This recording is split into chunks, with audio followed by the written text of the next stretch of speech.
अच्छा जी, आगे सब लोग सब आगे। डॉक्टर इलामा मोहम्मद इकबाल को मुस्लिम पॉलिटिकल थॉट के अंदर हम पढ़ने जा रहे हैं। मुस्लिम पॉलिटिकल थॉट के क्वेश्चन में डॉक्टर इलामा मोहम्मद इकबाल को हम पढ़ने जा रहे हैं। उनकी दो जो थीरीज है ना, खुदी और इज्तिहाद, इसके ऊपर वो सीएसएस में थोड़ा सा फोकस करते हैं।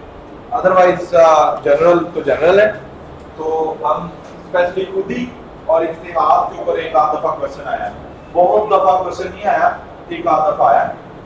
तो चले हम आज इस वर्कशॉप को डिटेल में डिस्कस करते हैं।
अच्छा जी, डॉक्टर साहब की आप बिल्कुल शुरू की क्लासेस से पढ़ते आ रहे हैं। उनकी date of birth, date of death, ये चीजें तो सारी कैम्ब्रिज यूनिवर्सिटी कब गए थे डॉक्टर साहब पीएचडी के लिए? नहीं पता? हाँ गुड, 1905 में। बाकी तो बेसिक्स हैं ऑलरेडी आपको पता है। 1905 में कैम्ब्रिज यूनिवर्सिटी गए थे पीएचडी करने के लिए, और पीएचडी के अंदर डॉक्टर साहब का जो थीसिस था, उस थीसिस का टाइटल क्या था? हाँ, वो टाइटल बेटा लिख लें, the development of metaphysics in Persia. जी, the development of metaphysics in Persia. ये मेटाफिजिक्स क्या होता है? ठीक है, the things which are not tangible, philosophical approaches. ठीक है जी, ये इनकी पीएचडी का टाइटल था जिसके ऊपर इन्होंने कैम्ब्रिज यूनिवर्सिटी से डॉक्टरेट किया। ठीक है जी। डॉक्टर साहब की बुक्स, जब हम डॉक्टर साहब की बात कर रहे हैं तो डॉक्टर साहब की कुछ बुक्स का आप जरूर रेफरेंस लिखें। इसरार खुदी, इसरार खुदी, और ये जो इसरार खुदी है, इसरार खुदी, ठीक है। ये खुदी को इसमें उन्होंने बहुत ज्यादा जो है इसरार खुदी में एक्सप्लेन किया। द सीक्रेट्स ऑफ सेल्फ, इसरार खुदी mean the secrets of self. इसके अलावा बांगे दारा, बांग कहते हैं कॉल को ना, बुलाना, बांगे दारा यानी the call for the bell, Dara, Bange Dara, धीरन। नेक्स्ट बेटा Payame Mashriq, the call for the bell, घंटी बजाने की जरूरत, कौम को उठाने के लिए। Payame Mashriq, Payame Mashriq the message for the east, मशरिक वालों के लिए पैगाम, पयामे मशरिक। ये 1923 की बुक है डॉक्टर साहब की, पयामे मशरिक। इसके बाद बाले जिब्रील, बाले जिब्राइल यानी द विंग्स, जिब्राइल्स विंग, हजरत जिब्राइल के पर। ये जो बुक है बेटा ये 1935 में लिखी हुई है। इसी तरह से ज़रबे कलीम, ज़रबे कलीम 1937 में ये बुक लिखी। शिकवा का आपने सुना होगा, और फिर जवाब शिकवा भी आपने सुना होगा, और जवेदनामा डॉक्टर साहब का वो आपने सुना होगा, जवेदनामा।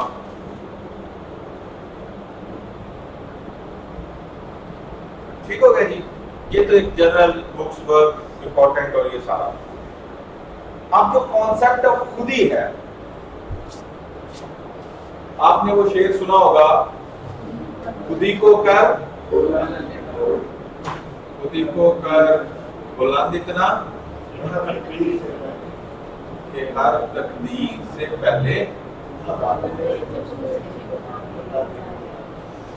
खुदा बंदे से खुद पूछे,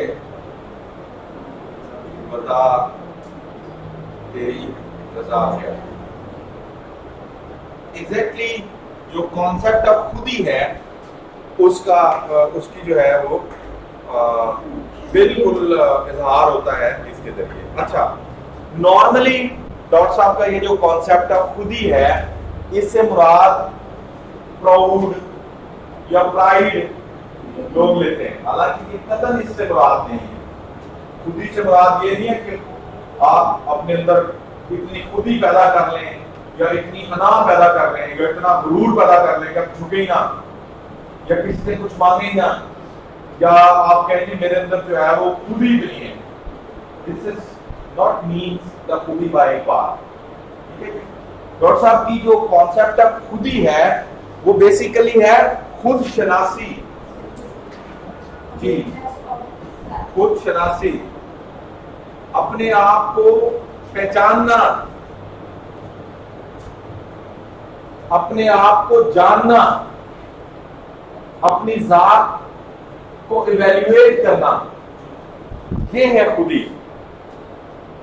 और खुद शनासी को इतना ऊंचा कर दे, अपने आप देखें, लाइक इंसान एज वी हैव डिस्कस्ड कि जी मोर देन 70 टाइम्स एक मिनट में धड़कने वाले दिल की वजह से आप और मैं बोल रहे हैं, अच्छे कपड़े पहने हुए हैं और बड़े बंदे बने हुए हैं।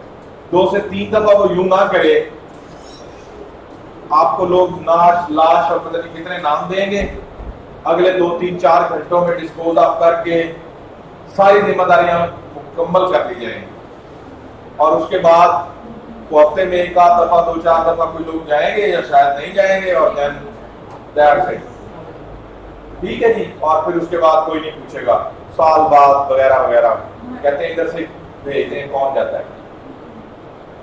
मीन्स टू से कि ये है इंसान, ठीक है। तो किसकी मर्जी से, किसकी रजा से हम, यानी हमारा जो इनर सेल्फ है, इसमें है क्या, हमारा औकात क्या है, एक सांस की भी तो औकात नहीं है। एक दफा हार्ट बीट को ना अपनी मर्जी से तेज कर सकते हैं, ना स्लो कर सकते हैं, ना रोक सकते हैं, ना चला सकते हैं, औकात ही नहीं है। अभी तक दुनिया में कोई ऐसी साइंस नहीं आई कि जी वो जो हार्ट को ठीक। तो जब सब कुछ है ही, मतलब बुनियादी जो हमारा कंसर्न है एट द इनिशियल स्टेज खुद को लेकर के, वो पहला काम तो सांस लेना है ना, जिंदा रहना है ना। पहली प्रायोरिटी तो हमारी सर्वाइवल है ना। सेकंड प्रायोरिटी में जाके वेल्थ और स्टेटस और ये चीजें है ना। तो पहली प्रायोरिटी में ही हम तो फारिग हो गए, ठीक है। तो ये वाली जो खुदी है, खुद को पहचानना, खुद को पहचानने से मुराद, जब अगर किसी के ज़हन में ये कॉन्सेप्ट बैठ जाए कि भाई मैं तो एक लम्हे के लिए भी अपनी मर्जी से नहीं जी सकता, न मैं अपनी मर्जी से मर सकता हूं। अगर अल्लाह ना चाहे हम मर भी नहीं सकते, और अगर अल्लाह ना चाहे हम जी नहीं सकते। मतलब हमारा जीना, हमारा मरना, हमारी सर्वाइवल, हमारी existence is only because of the will of God almighty. हमारी तो मर्जी कोई ना हुई, तो फिर काहे की खुदी हुई, काहे की चौधरपन, काहे का बड़ापन, काहे का तकब्बुर, आप में है क्या? फारिग है। In the same way, as we have discussed, कि आप फिर अल्लाह फरमाते हैं कि जी आपकी जिंदगी के फैसले, आपकी इज्जत के फैसले, आपके रिस्क के फैसले, सारे के सारे बादशाह के पास हैं। उधर से साइंस स्टेपिंग होनी है, उधर से अलॉट होने हैं। तो फिर मैं और आप हम में से उठ के ये क्लेम कर सकता है कि मैं अपनी मर्जी से, और फिर वो जो एग्जाम्पल है वो इतनी यूनिवर्सली उस गॉड ने इस खुदी को लेकर के अप्लाई करके दिखाई है कि वो महबूब के जिसकी खातिर ये कायनात बनाई, सारे सिस्टम्स बनाए, बाकी जो पैगंबर और अंबिया हैं वो दुआ कर रहे हैं कि हम इनकी उम्मत में शामिल कर लें, और उन्होंने इमामत करवाई, इमाम अल अंबिया बन गए, ठीक। लेकिन एट अ मोमेंट वो जो रूपोशी है वो तो वहां भी अप्लाई होगी, सारे पैगंबरों पे अप्लाई की, मींस टू से एवरीवन हैज टू गो। तो ये जो इकबाल की खुदी का कॉन्सेप्ट है, खुद शनासी का है, वो ये है। और जब आप अपने आप को, अपने इनर सेल्फ को इस एंगल से शनासाई कर लेते हैं अपनी, तो कब आएगा तकब्बुर? क्यों आएगा तकब्बुर? कैसे आ सकेगा तकब्बुर जब आपकी औकात ही कोई नहीं है? मैं तुझे ये कर दूंगा, मैं वो, तू कैसे कर लेगा? तेरे ऊपर, तेरे पास तो तेरी अपनी सांसों का कंट्रोल नहीं पाएगा। तू कौन होता है?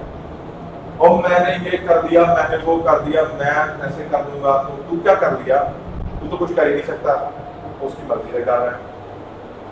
And mostly I am saying like spiritually कि अगर मैं यहाँ खड़ा हूं तो भाई ये मैं, इसमें मेरा कोई रोल नहीं है। ये इज्जत, ये रिस्क, ये जो कुछ भी है, this is given by God almighty. ये उसकी देन है, और वो उस वक्त तक देन है जब तक उसकी मर्जी होगी। जिस लम्हे उसकी मर्जी नहीं होगी, मेरी जरूरत ही नहीं है मैं यहाँ खड़ा हूं। And in the same way, जिधर आप जा रहे हैं, जो आप चाह रहे हैं, आप एक सांस तो मर्जी से ले नहीं सकते, ठीक। और फरमाते ना अल्लाह के मक्खी के पर जो है, मक्खी वो मेरी मर्जी के बगैर नहीं आ सकती ना। बिलीव एज अ मुस्लिम, या तो हम कहेंगे कि हम इन चीजों से बिलीव नहीं करते, फिर हम मुस्लिम अपने आप को क्लेम नहीं कर सकते। तो ये है खुद शनासाई। जब इस स्टेज के ऊपर आपका इतना यकीन और ईमान हो जाए, देखिए ना, मुझे ये पता है कि पंखा चल रहा है और अगर मैं हाथ ऊपर करूंगा तो मेरा हाथ कट सकता है, मुझे चोट लग सकती है, करंट लग सकता है, मैं कभी ऐसे करूंगा नहीं। तो क्यों? ईमान हो गया ना, यकीन। तो अगर इस स्टेज का यकीन आ जाए आपके मेरे अंदर, और हम अपने आप को ये मिट्टी का जो एक इतना लंबा चौड़ा, जिसको हम, ये जो मिट्टी है, ये मिट्टी है ना, देखिए असल जो चीज है आपके अंदर, दैट इज योर स्पिरिट, रूह है ना आपके अंदर, जिसकी वजह से जनाब को थोड़ी सी इज्जत मिली हुई है, आप जनाब को ठूंठा करते फिर रहे हैं। जब वो रूह निकलती है तो जो बाकी जनाब का स्ट्रक्चर खूबसूरत और बदसूरत या लंबा या छोटा या जिस सेंस में भी होता है, उसको वो कोई फ्रैंकली हाथ नहीं लगाता, और जिसका हाथ लग जाता है वो 10 दफा हाथ धोता है। और आपका तो 6 घंटों में रह जाता है।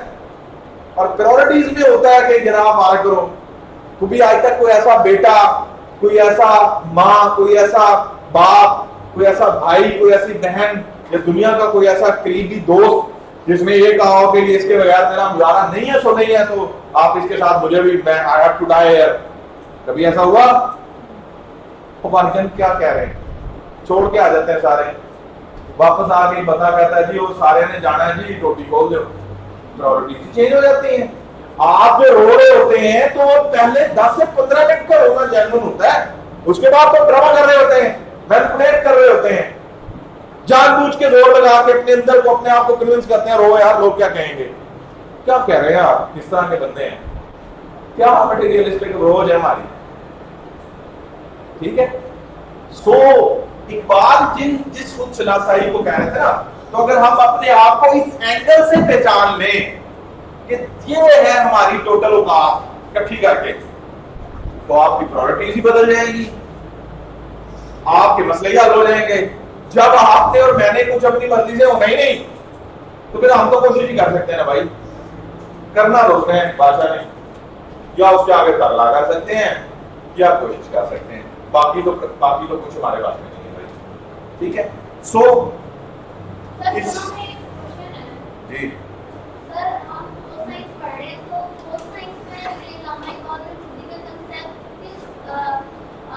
किस पॉलिटिकल अप्रोच बेस पे है, ये कह रहे हैं ना बेटा। हम पढ़ रहे पॉलिटिकल मुस्लिम थॉट, और उसमें हम पढ़ रहे उनको वहां पे शामिल किया गया एज अ फिलोसफर, और ये फिलॉसफी है, और ये फिलॉसफी लिंक्स टू कि जिसको चाहूं इज्जत दूं, जिसको चाहूं मैं मालिकुल मुल्क हूं।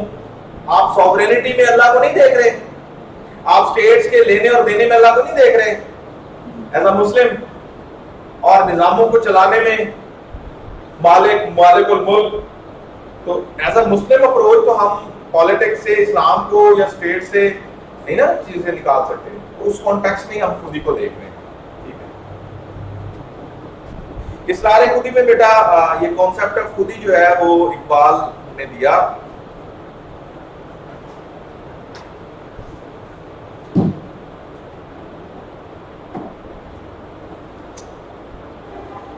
अच्छा, अब इकबाल ने रहमतुल्लाह अलैह ने खुद शनासी को जोड़ा है मार्फत इलाही से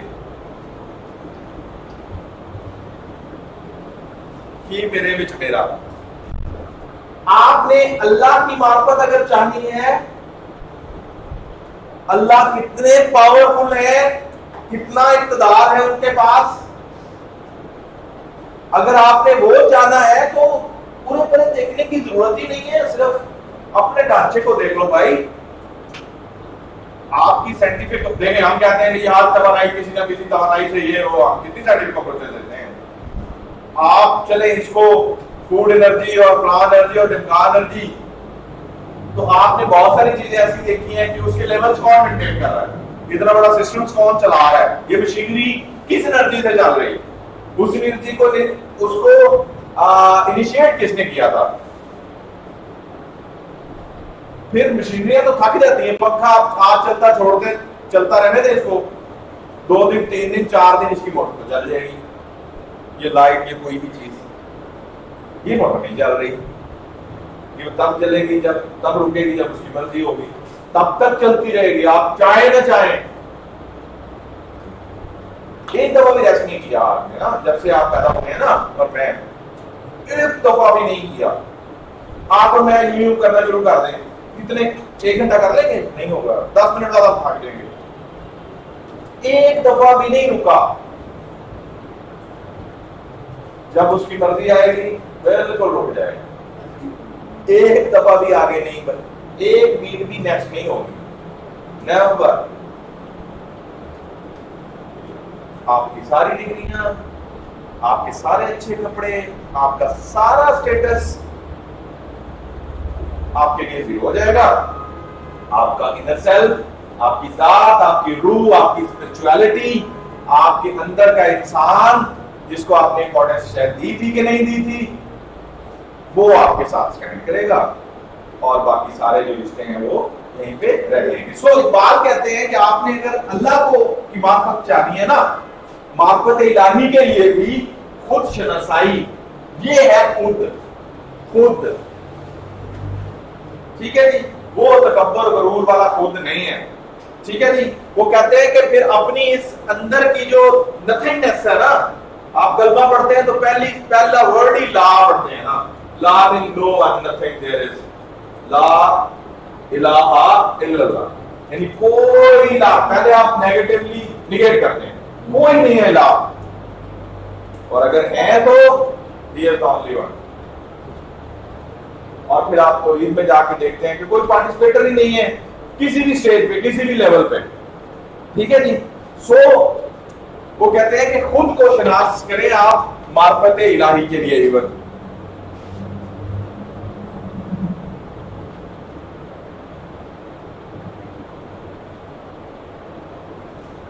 अच्छा जी, एक शेर है इकबाल का, आप कोट कर सकते हैं, लिख लें। हम जहां कहते हैं जिसको, हम जहां कहते हैं जिसको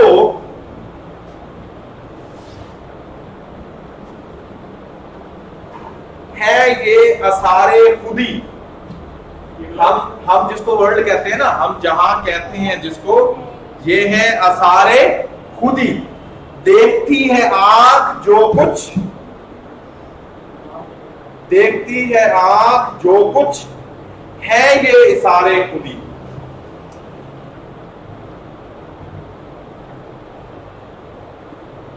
ठीक है जी। उर्दू आप मेंशन कर सकते हैं, अशार की हद तक आप मेंशन कर सकते हैं। अस्सलाम वालेकुम सर।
अच्छा बेटा, ये शेर की आपने कॉन्सेप्ट, अच्छा ये खुदी का कॉन्सेप्ट आपने थोड़ा अंडरस्टैंड करना है।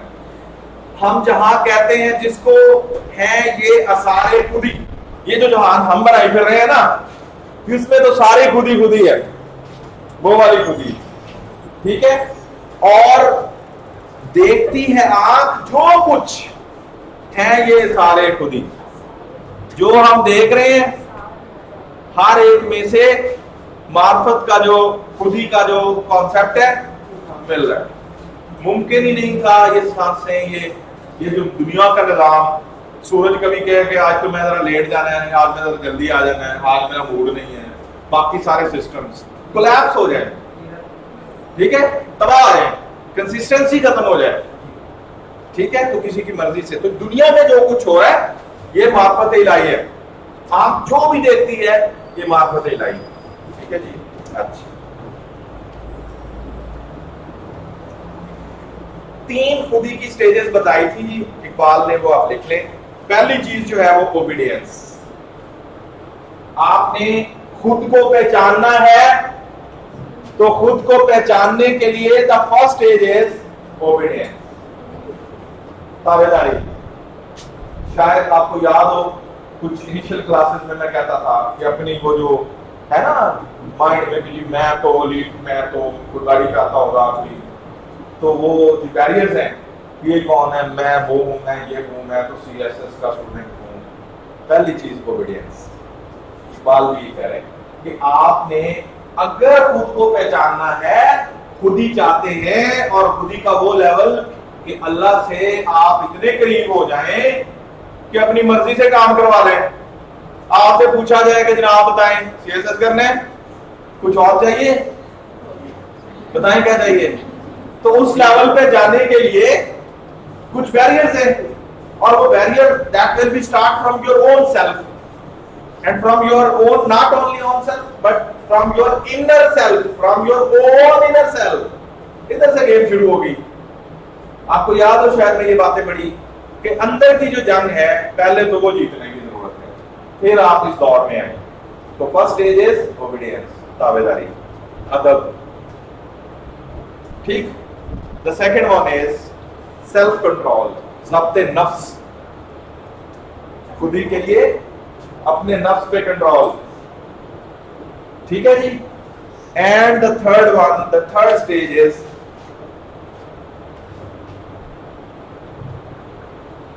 नियाबत इलाही जी, नियाबत इलाही, इसका मतलब है खुदा का नायब होना, ठीक है जी। तरले 3 stages, God is individual and unique, Allah की सिफ्त है, एक है ना, तौहीद पे कंप्रोमाइज नहीं है, तौहीद पे माफी भी नहीं है। जिसने अल्लाह के साथ किसी को शिर्क ठहराया, गोया कि वो आसमान से मुंह के बल गिरा, सारी माफियां, शिर्क की माफी नहीं है। God is individual and unique, कोई उनसा है ही नहीं और इंडिविजुअल है, ठीक है। सो वो कहते हैं कि जितना आप खुद शनासाई करते जाएंगे, अपनी औकात जानते जाएंगे, उतना ही आप मार्फत इलाही करते जाएंगे, और जितनी इसमें प्योरिटी आ जाएगी उतने ही आप अल्लाह के ज्यादा करीब आ जाएंगे। सारी गेम डिपेंड्स अपॉन यू, खुद पे गेम है सारी, आप पे खुद ही फैसले करने हैं, खुद ही अपने नफ्स पे कंट्रोल लाना है, खुद को ओबीडियंस करना है, अपनी औकात में रहना है, खुद को पहचानना है, और खुद ही सारे जो अंदर की गेम है उसको जीतना है। मार्फत इलाही, फिर मर्जियां, फिर मौजें। ये अल्लाह वाले जो हैं ये जितनी भी उनको अनायतें होती हैं, लाड होते हैं, एक लेवल आता है ना, ये कर दे बारी लोग अल्लाह से डायरेक्ट, ये जो शिकवा कर दिया इतना बड़ा कि जी आप ऊपर बैठ के तो नीचे आके देखो, तो ये कोई आम बंदे का काम है, आप किससे बात कर रहे हैं। फतवे लगे थे, फिर जवाब शिकवा लिखा तो लोगों को समझ आई। और वो ये क्या था, मतलब आप किसी को इतना फ्रैंक कैसे हो गए, पीपल्स द उलमा वर सेइंग कि जी ये इतना फ्रैंक हो के इतने शिकवे कर रहा है अल्लाह से। तो वो बेसिकली मार्फत इलाही का एक लेवल था, खुद शनासाई थी, मोहब्बत थी, आप उस लेवल पे पहुंच गए थे ना। दैट्स व्हाई आप ऊपर बैठे तो यहाँ क्या हो रहा है, तो आप कह सकते हैं आपकी इतनी औकात, ठीक है। तो that was the connectivity, that was the level, that was the मार्फत इलाही, दैट वाज द खुदी, दैट वाज द खुदशनासाई। और एक आप कोर्स कर सकते हैं एज अ रेफरेंस, सैयद नजीर नियाजी हैं, और जब डॉक्टर साहब जो हैं वो हयात थे। अब खुदी का कॉन्सेप्ट आपको मजीद क्लियर हो जाएगा। ये पास पेपर्स में एक दो दफा खुदी का क्वेश्चन आया हुआ है, लेकिन इट्स माय फेवरेट, तो चले हम इसको जरा पढ़ें, मजा आ रहा है। सैयद नजीर नियाजी जो हैं एक बड़े अल्लाह वाले थे, और उन्होंने डॉक्टर इल्लामा इकबाल तबलीगात थे, तो उन्हें कहा कि जनाब डॉक्टर साहब ये जो आपका खुदी का कॉन्सेप्ट है ना, ये मुझे बता। तो डॉक्टर साहब ने कहा कि आप कल ना आ जाए मेरे पास, मैं आपको खुदी का कॉन्सेप्ट बता दूं। तो सैयद साहब जो थे वो बड़े ओवर जायड, उन्होंने कहा जी वाह वली अल्लाह है, तो मैं जाऊंगा तो काफी पेंसिल लेके, तो उन्होंने वो खुदी जो डॉक्टर साहब चाह रहे हैं अपने जबानी में लिखवा देंगे, मसला ही हल हो जाएगा, ठीक। तो वो चले गए। तो डॉक्टर साहब ने कहा कि जिस खुदी की मैं बात कर रहा हूं, हमारा तो अपने में कुछ भी नहीं है, अपनी मर्जी तो है ही नहीं भाई, अपनी मर्जी कोई नहीं चलती नहीं है, तो चलती नहीं तो है काहे की? आपके मेरी मर्जी जब चलनी नहीं है तो फिर हमारी मर्जी क्या आएगी? फिर अल्लाह की राह पे ही हो रहा है ना, सब कुछ हो रहा है। जो वसाइल बनते हैं, आपको जब कोई अचीवमेंट जब अनायत होनी होती है ना, तो आपके लिए वसाइल बनते हैं। अच्छे लोग मिलेंगे, अच्छा सिलेबस मिलेगा, बुक्स मिलेंगी, चीजें समझ आने लग जाएंगी, माइंड के पर्दे खुलने लग जाएंगे, टीचर्स ऐसे अवेलेबल हो जाएंगे, नोट्स ऐसे मिल जाएंगे, हालात ऐसे बन जाएंगे। आप नहीं कर रहे होते भाई, वो हो रहा होता है और हो जाएगा। और जब नहीं ना हो रहा था तो आप बस आप कुर्ते ही रहते हैं, आप ये हो गया वो हो गया, ऐसे हो गया वैसे हो गया, नहीं हो। तो अगर आपका spirituality level should be of that level, अगर आप 8 घंटे तो कहाँ पढ़ते हैं कोई, तो अगर आप 2 घंटे पढ़ते हैं तो उसमें कम से कम आधा घंटा जो है वो आप जिधर से काम होना है उधर भी देंगे, तरलेना है ही हमारा काम ही तरले, ठीक है। अच्छा, तो सैयद साहब जब गए तो डॉक्टर साहब ने कुरान पाक की एक आयत थी सूरत हशर की, तो कुरान पाक में आपने फरमाया वला तकूनु कल्लज़ीना, और वो पूरी आयत आपने मेंशन करके बताई, उसका मफहूम कुछ इस तरह से वो आप लिख लें। सूरत हशर जी, ये है ना, उसका मफहूम था देखना मुसलमानों उन लोगों की तरह ना हो जाना, ये तर्जुमा है खुदी का, डॉक्टर साहब ने खुद बताया हुआ है, देखना मुसलमानों उन लोगों की तरह ना हो जाना जिन्होंने अल्लाह को भुला दिया, जिन्होंने अल्लाह को भुला दिया, तो अल्लाह ने उन्हें अपने आप से गाफिल कर दिया। तो अल्लाह ने उन्हें अपने आप से उन लोगों की तरह हो जाना जिन्होंने अल्लाह को भुला दिया और अल्लाह ने उनको गाफिल कर दिया। आप ये कुरान पाक की आयत का तर्जमा है जो डॉक्टर साहब ने खुद ही के ऊपर खुद बताया। अब इसका कॉन्टेक्स्ट क्या है, गाफिल करने से क्या मुराद है?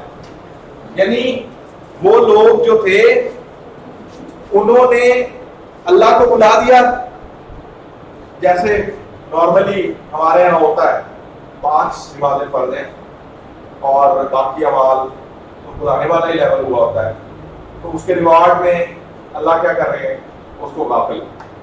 वो गाफिल किससे? खाने से नहीं गाफिल हो रहा, दुनियावी जरूरतें सारी पूरी कर रहा है, चौधर उसकी बड़ी चल रही है, टॉर टप्पा कपड़े ये वो, गाफिल किससे किया? अपनी तरफ आने से गाफिल, अपने मन में जाने से गाफिल, स्पिरिचुअलिटी से गाफिल कर दिया, उसको समझ ही नहीं आई एंड तक। मोस्टली ऑफ अस वो उनकी मेरे साथ, मेरे आगे, मेरे लिए, मेरी मुझे हाँ मुझे तुझे वही तू क्या है, ठीक है। तो क्या होता है, चूंकि उन्होंने अल्लाह को बुला दिया तो अल्लाह फरमाते हैं कि उसके रिटर्न में उनको गाफिल कर दिया, वो गफलत में चले गए, उनको ना शनासी हुई ना मार्फत आई, उनको पता ही नहीं चल सका कि गेम क्या हो रही है। मैं एक आर्टिकल पढ़ रहा था पीआईडी के लिए और उसमें life expectancy of south Indian states जो थी वो 60 to 67 ईयर्स इन बिटवीन थी। मतलब एक बड़ा रिसर्च हुआ वर्ल्ड वाइड और उसमें यह है कि 60 से 67 साल के दरमियान हम सब लोग ऑलमोस्ट या तो लटक जाएंगे, मर जाएंगे, नहीं तो कम से कम मरने के करीब जरूर होंगे, या इस पोजीशन में होंगे कि मरने वाला हिसाब होगा। पता है ना, वो जब वो बहुत ज्यादा बीमार होता है बुजुर्ग, तो जो लोग इयादत के लिए आते हैं तो वो इयादत के बाद एक फिक्रा बोलते हैं, फिक्रा बड़ा मजेदार होता है, कहते हैं अल्लाह ताला ਤੁਹਾਡੇ वास्ते आसानियां पैदा करवाए। ਉਹਦਾ मतलब होता है अल्लाह ताला ਤੁਹਾਨੂੰ चुक ले, ਤੁਹਾਡਾ जाना बनता, आपको कोई दुआ नहीं दे रहा होता, वो इनफैक्ट कह रहे थे अल्लाह ताला दुआ करे करो अपने वास्ते, अल्लाह मेरे वास्ते आसानियां पैदा कर, मतलब एक ही मुड़ ले आयो। तो मीन्स टू से कि आप और मैं आफ्टर 60 और 65 ऑलमोस्ट हैव टू गो, तो तकरीबन कोई 1/3 1/2 लगभग हैव स्पेंड। अगर ये कोई 20-25 साल की गेम है जिसकी जंग है और उस जंग को हमने लड़ना भी है, जीतना भी है और उसके बाद अपने मकासद भी हासिल करने हैं और फिर सब कुछ इधर ही छोड़ के और किसी की गौर पे सीएसएस नहीं लिखा, सीएसएस क्वालिफाइड, उन्होंने क्या कुछ भी नहीं मिले लिख दियो, उन्होंने क्या नहीं लिखना थे कम से कम लिख दियो have taken CSS classes, qualified ना सही खतबे ते है तो लिखो अल्लाह दे बंदे have taken CSS political science qualified, कुछ तो लिखो। तो भाईजान देख ये है आपकी जिंदगी का हासिल। तो अगर आप इस एंगल से सोचते हैं तो बिल्कुल आप जरा फील कीजिएगा अभी से अपने इनर सेल्फ को देख के आप कि आपके बहुत से बोझ उतर जाते हैं, बहुत से स्ट्रेस खत्म हो जाते हैं, बिकॉज के आपकी मर्जी से तो कुछ होने वाला नहीं है, जिधर से होना है उधर तरले डालने हैं और उसके बाद कोई इतनी लंबी गेम नहीं है, तो 15-20-25 साल और उसके बाद दैट्स इट। आपने कितना बड़ा घर बनाया, कितनी गाड़ियां थी, आपका सोशल स्टेटस क्या, मेरा सोशल स्टेटस अब देख रहे हैं कि एक टाइम में जो है वो जो स्टेट ऑफ गवर्नमेंट है तो अगले टाइम में उनको कोई अजीब से नाम लेके लोग पुकार रहे हैं और वो तो काहे का सोशल स्टेटस है, स्टेटस तो साफ का है और फिर उनका है जो जिनका ये जो फर्क है ये करीब होता है, जितना करीब फर्क हो जाएगा this is the real achievement as Iqbal says. ठीक है, तो कुरान पाक का ये आयत मुबारक थी जो आप मेंशन कर सकते हैं।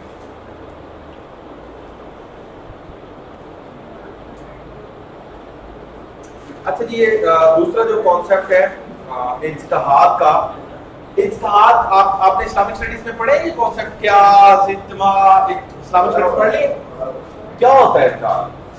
इज्तिहाद होता है ऐसी बात जिसमें सिर्फ बहुत से उलमा किराम इस बात पे इकट्ठे हो जाए, वो तो इज्मा होगा ना, सर किसी के ऐसे इशू को जिसको दीन और जिसने कुरान और सुन्नत को एड्रेस नहीं किया होगा तो अपने जहद से अपनी एफर्ट से उसका कोई सॉल्यूशन फाइंड हो। लाइक लाउड स्पीकर्स जो थे देयर वाज अ टाइम नबी सल्लल्लाहु अलैहि वसल्लम के दौर में और उस दौर में तो नहीं थे, तो आज हैं, तो अब उनकी जो इफेक्टिविटी है उसके ऊपर इत्तेहाद किया जाए कि आइदर दोज आर रिक्वायर्ड और नॉट। पॉपुलेशन इतनी है, अजान सब तक पहुंचे ना पहुंचे, पहुंचाने के लिए इस मीडियम को यूज किया जाए या नहीं, कितना यूज किया जाए या अदर मकासद के लिए तो नहीं यूज किया जाए। सो इसके ऊपर जो अब डिसीजन आएगा that will not be available in हदीस और कुरान, बट जनरल जो उसके पीछे बैकअप फिलॉसफी या मोरालिटी है वो मौजूद होगी। ठीक है, लेकिन स्पेसिफिक शायद वो अवेलेबल ना हो due to that advancement. So for that purpose the efforts will be taken by your good self that will be called Iqbal जो है वो इत्तेहाद को लेकर के वो कहते हैं कि आप किसी इज्तिहाद को आप खुद ही से जोड़ें, ये भी एक इज्तिहाद है, ठीक है जी। एक जहद करनी है, एफर्ट करनी है to realize, to recognize your own self. हम कहते हैं मैंने सारी दुनिया देख ली, मैं बड़ा बाइलम मेरे एक्सपोजर में क्या एक्सपोजर भाई, तुझे तो अपना नहीं पता, तूने तो अपने आप को नहीं भी जाना, अपने मन को नहीं जाना, अपने सिस्टम को नहीं, अपने अंदर नहीं तू जान सका अभी तक, तो क्या तेरा एक्सपोजर, कौन सा एक्सपोजर? तो अगर इत्तेहाद को लेकर के, और इत्तेहाद के ऊपर एक दफा एक पार्ट के तौर पे 10 मार्क्स का क्वेश्चन आया इकबाल का, तो आप खुद ही को, टॉपिक्स आर वेरी इंटरेस्टिंग, इसके ऊपर हम 3 घंटे 4 घंटे बात कर सकते हैं, these are my favourite, but ये कि टाइम इज शॉर्ट। सो आपको मैंने एक बेसिक कॉन्सेप्ट दिया है, आप इसको फर्दर वर्कआउट कीजिएगा, और डॉक्टर इलामा मोहम्मद इकबाल को हमने सर एक जगह जैसे आपने बात की है कि हम टोटली डिपेंडेबल है अल्लाह पर। सर तो ये चीज है कि इंसान को दिया वही जाता है जिसकी वो कोशिश करता है। सर इंसान हाँ इल्ला मा साहब जी। सर तो जो जिस चीज की इंसान कोशिश करता है उसको दिया वही जाता है, अगर कोशिश सर को दिया चीज तो डेफिनेटली मैरिट नहीं करना, जस्टिस नहीं अल्लाह का, अल्लाह पाक का जस्टिस का निजाम नहीं है। मैं अक्सर कहता होता हूँ अपने सीएसएस के स्टूडेंट्स को कि एक स्टूडेंट है, उसने 4 माह सीएसएस की तैयारी की है और हर 24 घंटों में वो 20 घंटे पढ़ा है, और एक जनाब है आपने 24 घंटों में पढ़ा है 1 घंटा, उसने 20 घंटे पढ़ा है। अल्लाह से तो नहीं कोई चीज। देखें पूरी दुनिया से मैं ये कहता होता हूँ, ये फैक्ट है, हम सारों से शायद बहुत कुछ छुपा लें। बहुत सी चीजें होती है ना, बंदा अपने माँ बाप से भी नहीं शेयर करता, अपने बहन को, कुछ चीजें ऐसी होती है जो बंदा अपने आप से भी छुपाए कर रहा होता है। आपकी बहुत सारी ऐसी नेग्लिजेंसीज, डेफिशिएंसीज, कबातें, कमीनियां होती हैं जो आपके अंदर होती हैं और आप अपने आप से भी छुपाए होते हैं, उनको अपने आप से भी छुपाई होती हैं। भाईजान आप सारों से छुपा लेंगे, अल्लाह से आप कुछ भी नहीं। जो आपने कहना है, जो भी आपने आपके लाशऊर में है और शऊर में, everything is being known by God almighty, तो अल्लाह उसको जान रहे हैं, तो सारा सिस्टम अल्लाह जान रहे हैं ना, तो जस्टिस इज प्रिवेलिंग देयर। सो जो ज्यादा कर रहा है तो आप कौन होते हैं, वो भी तो उसी का बंदा है।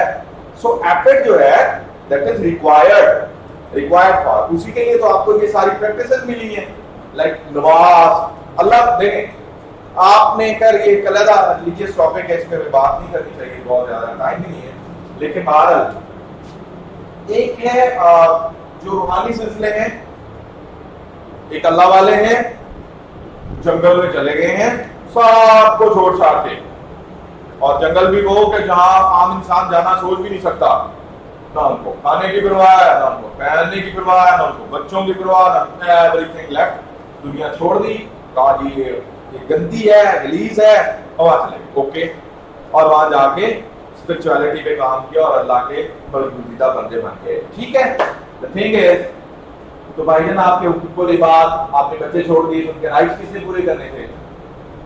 इवन आपकी बॉडी के आपके ऊपर राइट्स हैं, बॉडी रिक्वायर्स के आप राइट्स पूरे करें, हम तो किए नहीं। तो अल्लाह फरमाते हैं कि मैं हुकूक माफ कर दूंगा, हुकूक बात की माफी कोई नहीं। आपकी जो औलाद मरूमियों का शिकार रही, आपने सबको छोड़ दिया, वाह सो ये फिर वही बात है। अच्छा, फिर आप देखते हैं कि जी फलां बुजुर्ग जो है उन्होंने इतने साल एक टांग पे या जो भी उनकी अल्लाह की रजा के लिए, ठीक है, वो फैक्ट्स हैं, तो उस दौरान ज़ोहर, फजर, असर, मगरिब, इसकी माफी कोई नहीं। जो तलवारों के नीचे भी पड़ रहे हैं, जिसके लिए इतने करोड़ और इतने वो आपने दोजख की वो लेनी है, तो भी हाँ टिप करना है वो, तो ये वो मामला हैं रूहानियत के और अल्लाह के बंदों के, जिसके ऊपर। लेकिन मैं ये कहता हूं कि हमारी कैसे, हमें उनको डिस्कस करने से पहले या उनको डिबेट करने से पहले आगाज तो अपने आप से करना है ना। ठीक, मुझे मोस्टली पीपल आस्क के जी आप किस फिरका और किस, मैं का भाई जी फिरके मुल्कों का तो अभी स्टेज बहुत दूर है, अभी तो इंसान बनने की कोशिश में लगे हुए हैं। जो बेसिक ह्यूमैनिटेरियन क्वालिटीज हैं, क्या हमारे अंदर वो सारी आ रही हैं? क्या हम उसको फॉलो कर रहे हैं? क्या हम अंदर से इतने अच्छे हैं? जिन आ जाता है हमारे अंदर। और इंसान मतलब जब आप राइट्स की बात कर रहे होते हैं और ड्यूटीज की बात कर रहे हैं, आपके रवैये कैसे होते हैं, ये इरिटेशन, ये गुस्से, ये अनाज, ये खुदी और ये नफरत और ये तो पहले पूरी कर लें।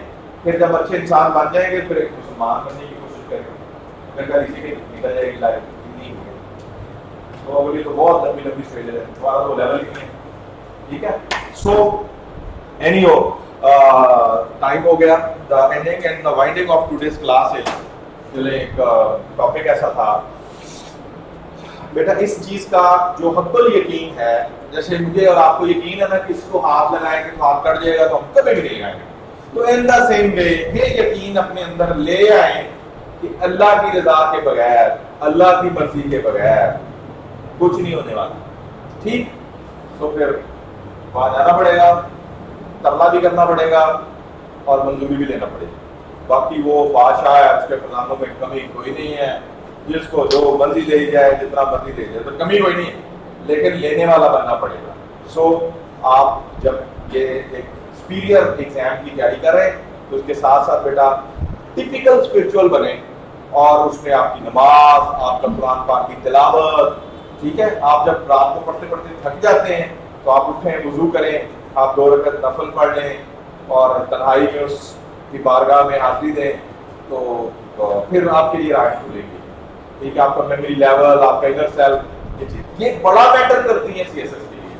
ठीक, अगर आप जब थक जाएं तो आप मोबाइल पे फेसबुक और उसको चैट की जरा फ्रेश हो लूं और उसके बाद फिर आप स्टडीज की तरफ चले गए, इस तरह से बेटा आपको स्पिरिचुअलिटी की तरफ। सो वही बात कि जो उससे दूर जाते हैं तो वो उनको गाफिल, मतलब हम ये कहते हैं कि मैंने नमाज नहीं पढ़ी, बस नहीं पढ़ी नजर आ, और पढ़ी नहीं बाबा, तुझे पढ़ने नहीं दी गई, पढ़ने नहीं दी गई, तू इस पे सोच, तेरी क्या औकात है, पढ़ी कि नहीं पढ़ी, तू कौन होता है डिसीजन लेने वाला, तुझे आने नहीं दिया, उस आपने आने नहीं दिया। सो फिर वही माफी वाला ही है कि माफी मांगते हैं। ठीक हो गया जी, अपना बहुत सा ख्याल रखिएगा, इंशाल्लाह नेक्स्ट क्लास।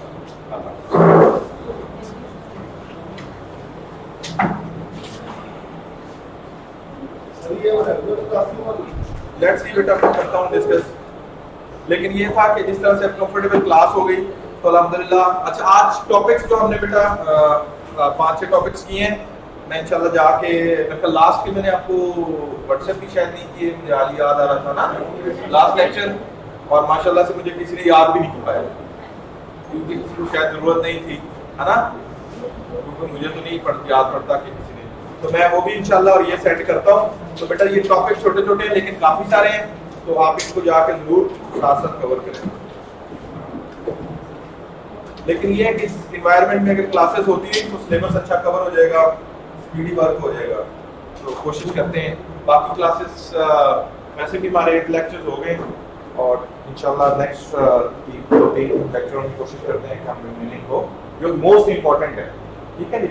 अदरवाइज तो अगर आप सिर्फ वेस्टर्न पॉलिटिकल थॉट की बात करें तो अबाउट 25 फिलोसफर्स हैं, और एक फिलोसफर को अगर पढ़ने लग जाए तो आप बेशक 4 लेक्चरों में पढ़ लें, ठीक है। तो उस तरह से तो नहीं, और फिर इतना आपको भी करने की जरूरत नहीं है जो इररिलेवेंट है, क्योंकि अगर आप इररिलेवेंट करेंगे तो आपका भी टाइम लो, मतलब आप उसकी एफर्ट्स को मिला हो जाए। तो बाकी एक काम आप जरूर कीजिएगा, दैट्स वेरी इंपॉर्टेंट, आप अपने जो 2021 से लेकर ऑनवर्ड एटलीस्ट 2015 तक के जो है पिछले 5-6 सालों के पास पेपर्स, चाहे पीडीएफ फॉर्म में या हार्ड फॉर्म में, वो आप निकालें, ठीक है जी। सीएसएस पॉलिटिकल साइंस पेपर 1 के, पेपर 2 के देखने की जरूरत नहीं है अभी, बिकॉज अभी वो आपने पढ़ा नहीं तो आपको वो आपके रेलिवेंट नहीं। तो बेटा आपने 8 लेक्चर्स पढ़े, फिर आप क्वेश्चंस को देखें, तो इंशाल्लाह यू विल सी कि ये 6-7 साल के पेपर्स में से शायद ही कोई 1-1, 2-2 क्वेश्चन रह गए हों, अदरवाइज आप देखेंगे कि आप हर क्वेश्चन जो है वो आपने पढ़ भी लिया होगा और आपने कर भी लिया होगा। तो अल्हम्दुलिल्लाह मैंने कोशिश की है कि एग्जामिनेशन पॉइंट ऑफ व्यू से जो मोस्ट इंपॉर्टेंट चीजें हैं जिनको वो हर साल यानी 6 सालों में अगर 5 दफा क्वेश्चन दे रहा है, जिसका मतलब इंपॉर्टेंट है, अगर पिछले 6 सालों में एक चीज को छेड़ ही नहीं रहा, पिछले 10 सालों में नहीं छेड़ रहा, तो लिहाजा फिर उसके करीब हमें जाने की जरूरत नहीं है, ताकि आपका टाइम सेव। तो उस पॉइंट ऑफ व्यू से मैंने आपको लेके चला हूं, तो आप उनको जरूर देखें, ठीक है। जो आपने पढ़ा है उनको जाके जरूर पढ़ा करें, अपने शॉर्ट नोट्स जरूर बनाएं, वरना चीजें रहती रह जाएंगी। आप देखते हैं कि हमारा ये कल की बातें हैं, पहला दूसरा लेक्चर था, आज आपके 8 लेक्चर हो गए और इंशाल्लाह अगले 2-3 लेक्चरों में आपका सिलेबस बिल्कुल पार्ट 1 पेपर मुकम्मल होने जा रहा है। तो मीन्स टू से कि इसी तरह से टाइम गुजर जाता है। तो इसलिए साथ साथ तैयार करें। मुझे अभी तक किसी ने नीट नोट्स नहीं लिखाए 8 लेक्चर्स के बाद भी, मतलब जिस तरह से पीडी रजिस्टर लिया हुआ है और बड़ा वर्क किया है, उसमें ये मैंने वैल्यू एडिशन की है, अभी तक कोई ऐसा सीन सामने नहीं आया। ठीक है जी, और आपने CSS करना है ना इंशाल्लाह। पट्टे क्यों हो गए हो, करना है ना इंशाल्लाह, दैट विल बी इंशाल्लाह। ओके जी, अल्लाह हाफिज़।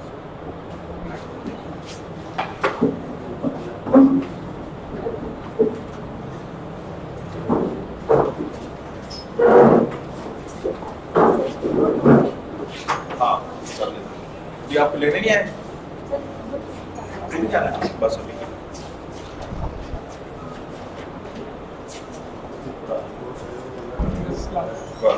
बेटा कोशिश मैक्सिमम करने, और तो ये रजिस्टर दूसरे वाला ले लो, वो जरा ना अंदाजा आ जाता है कितने पेज हैं कितने हैं, क्योंकि वही फॉर्मेट होता है। ठीक है, अच्छा इसमें ना बहुत ज्यादा लिखने, मतलब शॉर्ट नोट्स का मतलब पता क्या होता है कि जी आपका एक पेज के ऊपर एक टॉपिक, ये तो आपने ओवरऑल लिखा है ना, एक है कि आप शॉर्ट नोट्स भी बनाएं जिनको की पॉइंट्स कहते हैं।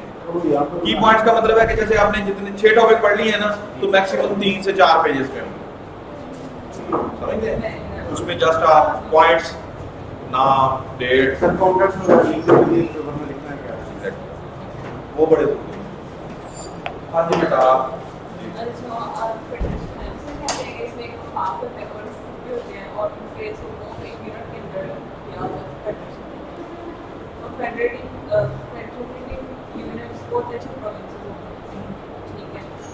ये आर्टिकल आया था, जो चीज आई है इसमें हमने क्या इसको एक कनेक्ट से वर्ड किए इसको बहुत ज़्यादा एक आर्टिकल इस तरह से, और दूसरा हमने क्या था इसका मेरे को पढ़ा था गूगल से, वैसे उसमें फेडरेशन में क्या चीज़ थी, उसे क्या था मूविंग टुवर्ड्स फेडरेशन। हम पहले फेडरेशन में फेडरेशन है, लेकिन वो कहते हैं कि हमारी जो फेडरेशन है वो इतनी स्ट्रांग नहीं है, स्ट्रॉन्ग हुई है, मतलब ड्रॉबैक्स है, वीक है। तो 18th अमेंडमेंट के बाद उसमें कुछ चीजें ऐसी आई हैं कि हमारी फेडरेशन बेहतर हुई है, स्ट्रांग हुई है, लेकिन अभी भी स्टिल कुछ चीजें करने की जरूरत है। जिसकी एग्जांपल हमारी प्रोविंशियल जो असेंबलीज है वहां पे लेजिस्लेटिव अभी भी यूनिकैमरल है, जबकि फेडरल जो हमारी है तो वो बाइकैमरल है। तो इनको भी आप करें ताकि आपका जो लेजिस्लेटिव का सेटअप है वो अच्छा हो। उसमें ये भी माना कि इसकी वजह से जो सूबों के अंदर जो डोमिनेटिंग और नॉन डोमिनेटिंग एथनिक ग्रुप्स हैं उनके आपस में कंफ्यूज पैदा हो गए हैं एनएफसी वार्ड की वजह से। बिल्कुल, एनएफसी वार्ड ये ड्रॉबैक है ना, आपने फंड ज्यादा दे दिए, उस हिसाब से वो डेवलपमेंट नहीं कर रहे, फिर जो एक प्रोविंशियलिज्म है जिससे आपकी इंटरनल सॉवरेनिटी डिस्टर्ब होती है, वो इफेक्ट हो रही है। सर हमने आप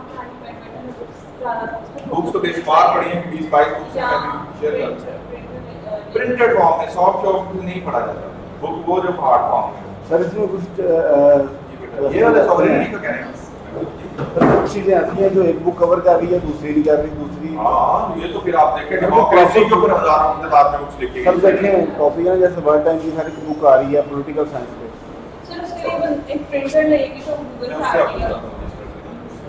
आर्टिकल खुद डाउनलोड करता रहता है, प्रिंटर मिल लेता है और उससे प्रिंट हाँ तो प्रिंट कर, और पूरा आर्टिकल प्रिंट करने की जरूरत नहीं होती, जो आपके रेलेवेंट है अब्स्ट्रैक्ट वगैरह एग्जैक्टली आप वो कर लें। हाँ जी बिल्कुल ऐसे आप, अच्छा आपने खुद जाना है तो हम 10 मिनट बात कर सकते हैं। आप हाँ अच्छा, उसमें एक तो पॉसिबिलिटी ये है कि अभी जैसे ये 2 से 3 लेक्चर्स के बाद ना अगला बैच शुरू हो जाएगा, ठीक है, तो उस बैच में पूरी सेम लेक्चर्स दोबारा से, एक पॉसिबिलिटी ये है कि उन बैचेस में आप बैठे, लेकिन उसमें फिर ये इशू आ जाता है कि मीनवाइल आपकी कोई और क्लास में हो सेम टाइम, वो प्रॉब्लम आ जाता है। तो फिर वही है कि जैसे अभी हम सॉवरेनिटी को थोड़ा डिस्कस कर लेते हैं, तो इस तरह के टॉपिक्स पर टाइम निकाल के सर प्रॉब्लम होती है